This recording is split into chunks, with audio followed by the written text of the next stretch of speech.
I still remember exactly what I was wearing when Dimitri slammed that report down.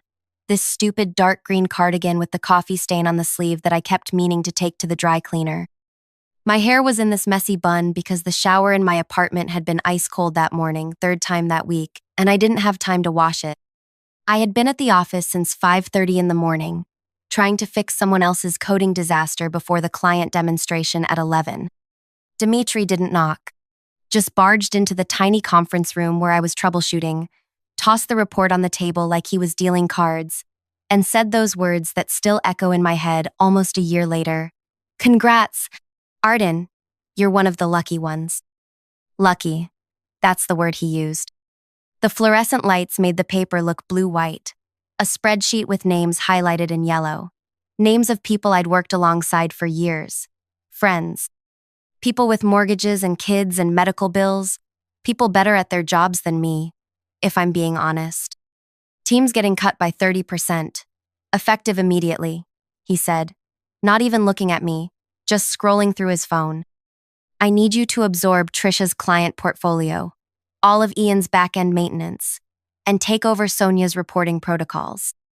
I just sat there, staring at the list, looking for Trisha's name. There it was, highlighted. Ian too. Sonia. All gone. Just like that. 3 people I respected. 3 people who'd taught me everything. That's 3 people's jobs," I finally said. My voice sounded strange, far away. He looked up from his phone then, irritated, like I was being deliberately slow. "Yeah, and? You should be grateful.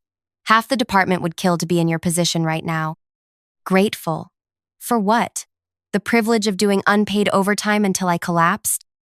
"Either you handle the transition, or you can join them," he said, gesturing at the highlighted names. "Your choice. I need your answer by end of day." And he left, just like that. Didn't even close the door behind him. I'm Arden, by the way. I was 29 when this happened. Senior data engineer at what I'll call Lumina Systems, one of those tech companies that calls itself a family in job listings but treats employees like disposable parts.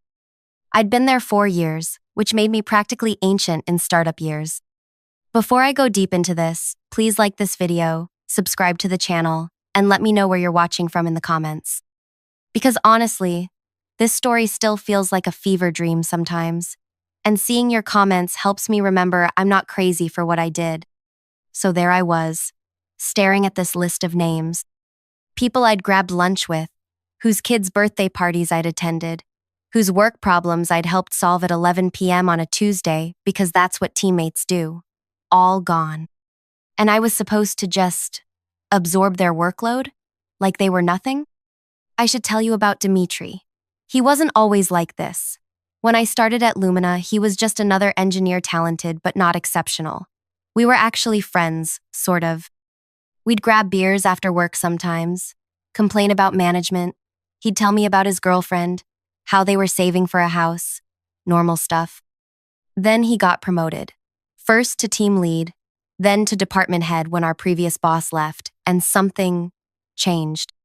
It was like watching someone put on a mask and then forget they were wearing it. Suddenly, he was all about optimization and resource allocation and doing more with less. Corporate speak for squeezing people until they break. The thing is, I understood the business reality. The company had lost a major client. Investors were nervous. Cuts had to be made.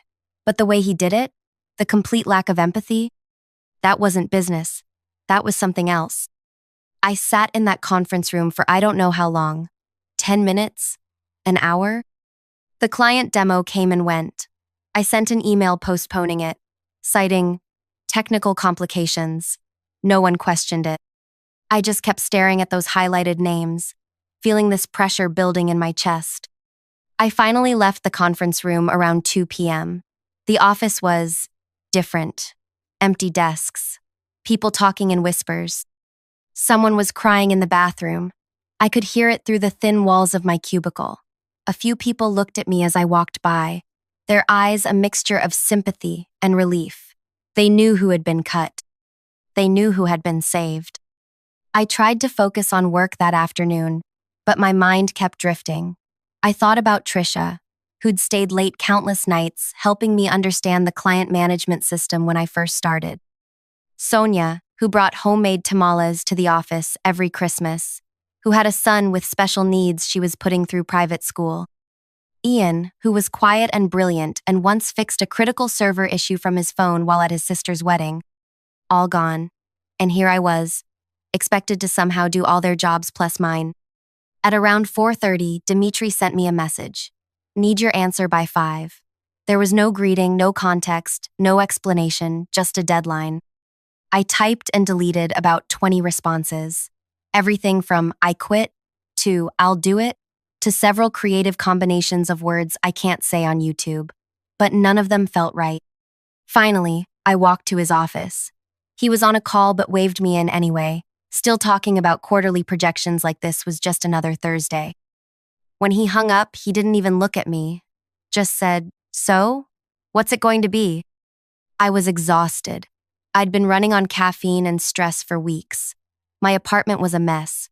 I couldn't remember the last time I'd called my mom. The idea of taking on 3 more people's work made me physically ill. "I need the weekend," I said quietly, "to figure out how to make this work." He looked annoyed but nodded. "Fine. But I need a transition plan on my desk Monday morning, 9 a.m. sharp." I nodded and left. As I was walking out, he called after me. "And Arden, don't disappoint me. You're not irreplaceable." That was the moment. Right there, something inside me just snapped. You know that feeling when you've been holding yourself together for so long that you forget what it feels like to just be whole? That was me. I'd been contorting myself into whatever shape Lumina needed for 4 years, canceling vacations for deadline crunches, missing my cousin's wedding for a product launch, answering emails at 3 a.m. because our offshore team had questions. And for what? So Dimitri could tell me I wasn't irreplaceable? I walked to my car in a daze. It was raining, of course it was raining, and I'd forgotten my umbrella. By the time I got to the parking garage, my cardigan was soaked through and my mascara was running down my face. I sat in my car for a long time, not even turning it on, just listening to the rain on the roof and feeling this strange calm settle over me. I wasn't going to do this anymore. But I wasn't just going to quit either. That would be too easy. Too predictable. No, I was going to show Dimitri exactly what irreplaceable looked like. I drove home in a kind of trance, this plan forming in my mind. It wasn't even really a plan at first, more like a feeling, a certainty. By the time I pulled into my apartment complex, though, it had crystallized into something clear and sharp and perfect. My roommate V was home when I walked in, sitting on our secondhand couch with her laptop, working on her dissertation. She took one look at me, soaking wet, mascara streaked, this weird smile on my face, and said, "Oh shit, what happened?" So I told her, all of it, the layoffs, the impossible workload, Dimitri's smug face telling me I wasn't irreplaceable. When I finished, she closed her laptop and just stared at me. "So what are you going to do?" I laughed, this strange, unfamiliar laugh that sounded nothing like me. "I'm going to make him regret ever saying those words to me." "How?" she asked. And that's when I really laid it out. The whole plan. It came tumbling out of me fully formed, like it had been sitting there all along, just waiting for the right moment. As I talked, V's expression changed from concern to shock to this slow, spreading smile. When I finished, she said, "That's either the most brilliant or the most insane thing I've ever heard." "Maybe it's both," I said. "You could lose everything," she warned. I looked around our tiny apartment, at the IKEA furniture, and the leak stain on the ceiling, and the stack of past due notices on the counter. What exactly would I be losing? She didn't have an answer for that. I spent the whole weekend preparing. I didn't sleep much. I don't think I ate anything except microwave ramen and those little clementine oranges V keeps in the fridge. I was possessed, focused in a way I hadn't been in years. By Sunday night, everything was ready. I had 2 envelopes in my bag, both sealed. I'd ironed my best blouse, this deep blue one that always made me feel powerful. I'd even gone to get a proper coffee to replace the stained cardigan. Monday morning, I got to the office at 8:30. The place was hushed, still reeling from Friday's bloodbath. Empty desks everywhere. Those who remained were hunched over their keyboards, trying to look busy, trying to look valuable, trying to look irreplaceable. I walked straight to Dimitri's office. He wasn't there yet. He never arrived before 9. Another one of those little privileges he'd claimed with his promotion. I left one of the envelopes on his chair where he couldn't miss it. Then I went to my desk and waited. At 9:05, I heard him arrive. Heard him talking loudly on his phone as he walked to his office. Something about quarterly projections again. There was a pause in the conversation. He must have seen the envelope. At 9:07, he burst out of his office, his face flushed and his eyes wild, searching for me. When he spotted me at my desk, calmly sipping my coffee, he stormed over. "What the hell is this?"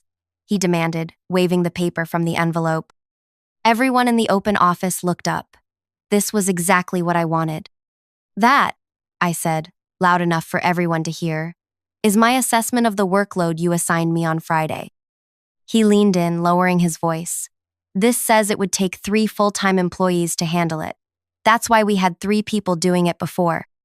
"Exactly," I said, still projecting my voice. "It's physically impossible for one person to do all of it, no matter how efficiently they work." "Lower your voice," he hissed. I stood up instead. Might as well give everyone a good view.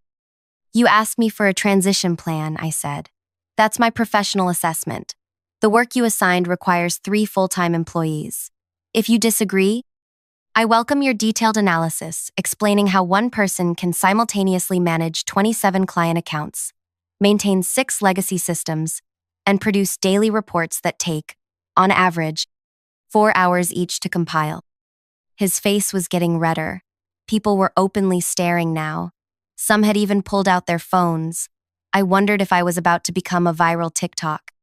"My office, now," he growled. I picked up my bag with the second envelope inside and followed him. He slammed the door behind us. "What the hell do you think you're doing?" "My job," I said simply. "You asked me to figure out how to make this work. I'm telling you it doesn't work. If you can't handle it—" "No one can handle it," I interrupted. "That's the point. You're not making cuts to improve efficiency. You're making cuts because you promised the board you could deliver the same results with fewer resources, and now you're trying to force us to make your bad math work." He looked like I'd slapped him, because I was right, and he knew it. "You have no idea what pressures I'm under," he started. "Actually, I do," I said, "because unlike you, I still talk to people in this company. I know about the board's ultimatum. I know about the acquisition talks falling through. I know you were told to cut headcount by 20% and you pushed it to 30% to impress them." His eyes widened slightly. I'd surprised him. "Good. How did you—" "People talk to me, Dimitri. They always have. I'm the one who listens when they're worried about their jobs or stressed about deadlines. I'm the one who stays late to help them fix problems. Not because it's my job, but because that's what teammates do for each other." He scoffed. "And what has all that listening gotten you? You're still just a senior engineer. I'm your boss." "For now," I said quietly. That's when I reached into my bag and pulled out the second envelope. I handed him the second envelope. Unlike the first one, which had just his name scrawled across it, this one had Board of Directors, Lumina Systems, typed neatly on the front. "What is this?" he asked, turning it over in his hands. "Open it." He hesitated, then tore it open. Inside was a letter 3 pages, single-spaced. I'd spent most of Saturday writing it, revising it, making sure every word was perfect. I watched his face as he read, watched the color drain from it paragraph by paragraph. Because what I'd written wasn't a resignation letter. It was much, much worse. It was a comprehensive analysis of every mistake Dimitri had made since becoming department head, every corner he'd cut, every project deadline he'd missed and covered up, every client complaint he'd buried, all meticulously documented, with dates, screenshots, and witness accounts, all gathered over months without him realizing. See, the thing about being the person everyone talks to is that you hear everything. And I mean everything. The client who threatened to leave after Dimitri promised features we couldn't deliver. The security vulnerability he'd decided was low priority, even though it exposed user data. The junior developer he'd blamed for his own coding error, who quit in tears. I'd kept notes on all of it, not because I planned to use them someday.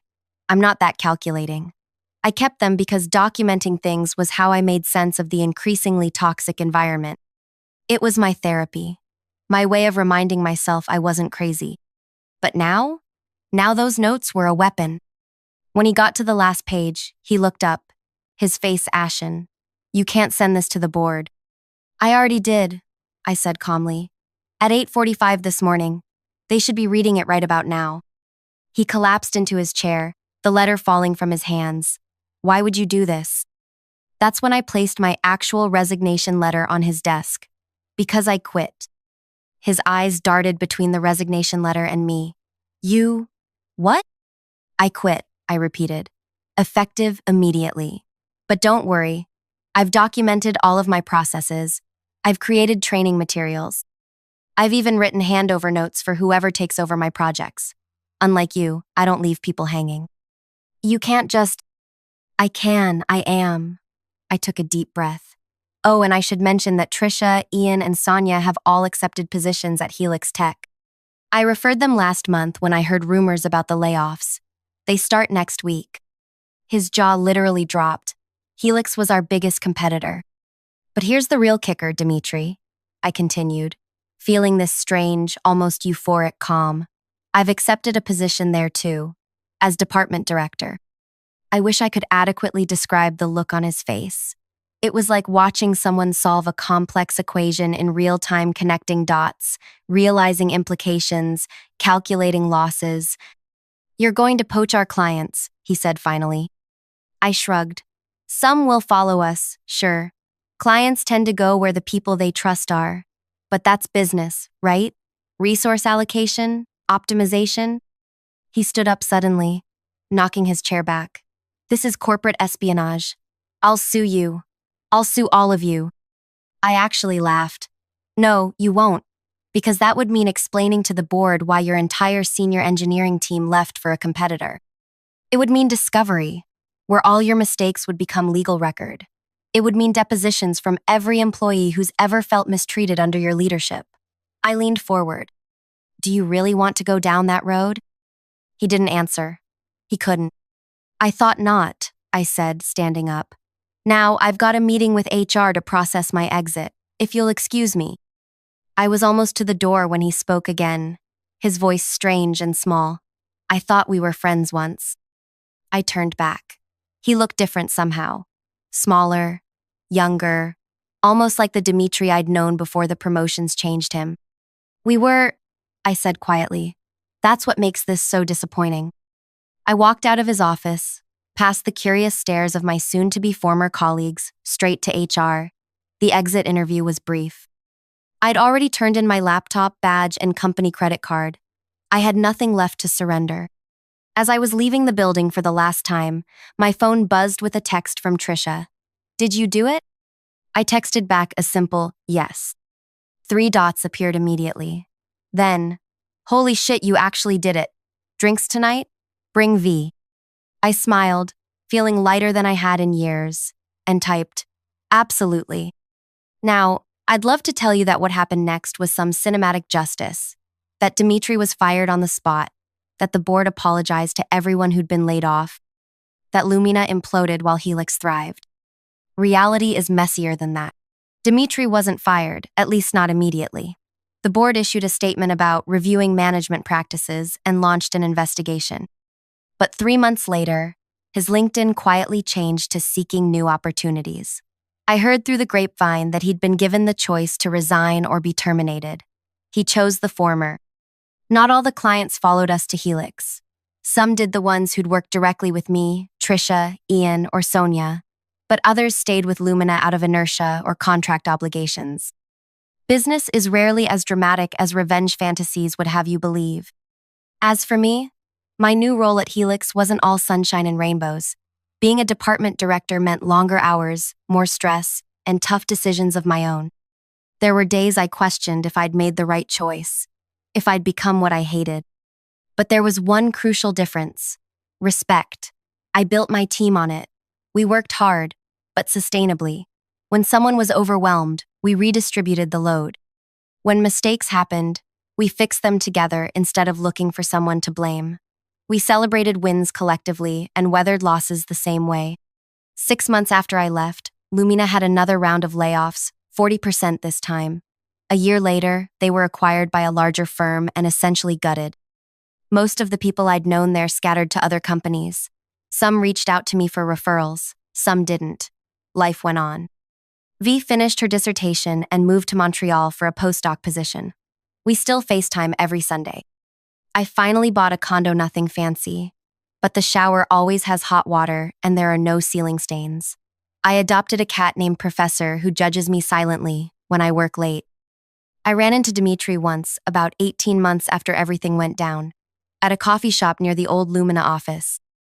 He was in line ahead of me, and for a second, I thought about slipping out before he saw me. But then he turned around, coffee in hand, and there we were. He looked different, tired, beard a little scruffier. But when he saw me, something shifted in his expression. Not anger or resentment, but something more complicated. "Arden," he said, nodding slightly. "Dimitri," I replied. An awkward pause, then, "I heard Helix is doing well." "It is," I said. "We just closed Series C funding." He nodded again. "Good, that's good." Another pause. The barista called my name for my order. As I reached for my coffee, Dimitri said, "You know, I think about that day a lot." I looked at him, really looked at him. "So do I." "I was wrong," he said simply, "about a lot of things." I wasn't expecting that. An apology from Dimitri was like seeing a unicorn in the wild, theoretically possible but statistically improbable. "Yes," I agreed. "You were." He almost smiled at that. Still direct as ever. "Some things don't change." He shifted his weight, clutching his coffee cup a little too tightly. "I'm consulting now, helping startups avoid the mistakes I made." That's surprisingly self-aware. Getting publicly humbled will do that to a person. There was no bitterness in his voice, just statement of fact. I nodded, unsure what else to say. We'd run out of small talk, but it felt like something important was hanging in the air, unresolved. Finally, he said, "I should go. It was good to see you, Arden." "You too," I said, and was surprised to realize I meant it. As he turned to leave, I called after him, "Dimitri?" He looked back. "I hope you find what you're looking for." A small, genuine smile this time. "I think I'm getting there." And then he was gone. I stood there for a moment, coffee cooling in my hand, feeling strangely unsettled. Not in a bad way, more like when you finally put down a heavy backpack you've been carrying for miles. Relief mixed with the phantom sensation of weight. Because here's the truth I didn't expect. Revenge doesn't feel how you think it will. In movies, it's this triumphant, cathartic moment where everything is resolved and justice is served and the credits roll while you walk away in slow motion. Real revenge is messier. It changes you. Even when you're right, especially when you're right, there's this hollow space afterward where all that anger and purpose used to be. You have to fill it with something else, or you just become another version of the person who wronged you. I'm still figuring out what to fill it with. Some days it's mentoring junior engineers. Some days it's building something new and exciting at Helix. Some days it's just sitting on my balcony with Professor, watching the sunset, remembering to breathe. I don't regret what I did. Not for a second. Dimitri needed to face consequences. The team deserved better. I deserved better. But I've learned that the best revenge isn't about destruction. It's about creation. Building something better from the ashes of what was burned down. So that's my story. Not a neat little moral lesson. Not a triumphant anthem of girl boss energy. Just life. Messy, complicated, ongoing. If you've stuck with me this long, thank you. Really. It feels good to finally tell this story, to put it out into the world and let it be what it is. If anything in this resonated with you, if you're in a toxic workplace, if you're being asked to do the impossible, if you're wondering if you're crazy for feeling undervalued, you're not alone. You're never alone. Like this video if it spoke to you. Subscribe if you want to hear more stories like this. I've got plenty, believe me. And leave a comment telling me about a time you stood up for yourself. Or didn't, but wish you had. No judgment here. We're all just trying to figure it out as we go. Until next time, this is Arden, reminding you that sometimes the most powerful thing you can say is no, and sometimes the most powerful thing you can do is walk away.